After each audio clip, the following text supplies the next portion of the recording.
One of my early school reports said something along the lines of, if Orlando wasn't, looking out the window, daydreaming, or in the hamster cage, he'd be a very valuable member of the class in some form or another. I get very distracted because other things can be much more interesting sometimes. Sometimes my mum goes, like, Rafi, you need to do your homework. And then I've forgotten I had my homework, so then I'm like, I don't have any homework. As a kid, I struggled to absorb information, and that was frustrating, I think. I think every child obviously learns at a different pace, and I mean, that certainly was me. I probably have to think a bit more and kind of really work stuff out. I lose my bag, and it's quite a hard thing to lose because it's quite big.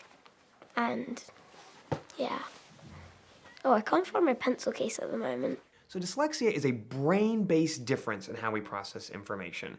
And certainly that's going to affect reading, writing, and spelling, but it can also have a huge impact on how individuals organize information, how they're able to concentrate on certain tasks. You would expect someone who is dyslexic to really struggle with their working memory. And working memory is the information that you can take, hold in your brain, and then manipulate and do something with. Most people can manage up between 5 and 7 elements of information, but many dyslexics can probably only cope with 3 or 4. So many dyslexics tend to have relatively slow processing, which I think it's important to understand has nothing to do with intelligence. They like to think.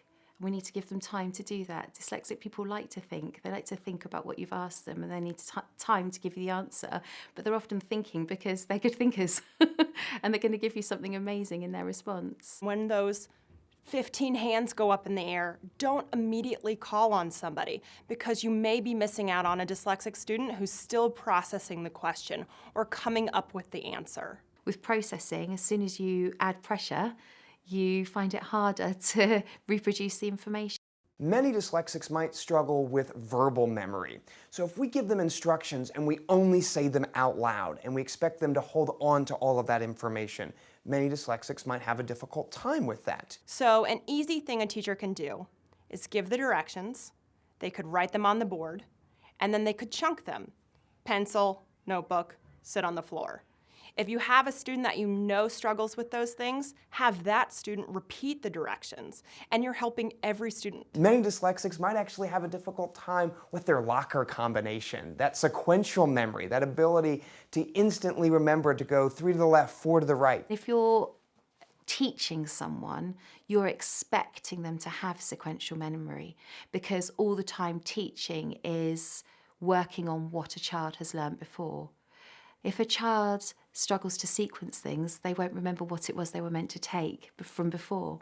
So often I say to the children who work with me, let's mind map what you did in the last lesson. So we'll produce a mind map, and with a mind map, you're putting the learning in the middle and you're making the connections visual.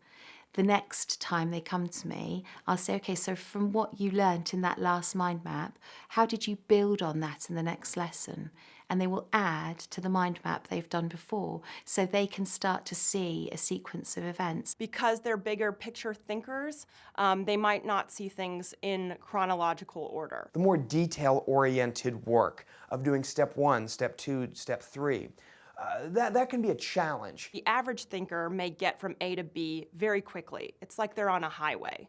But what I tell my students is that the dyslexic brain is more like you're taking the scenic route.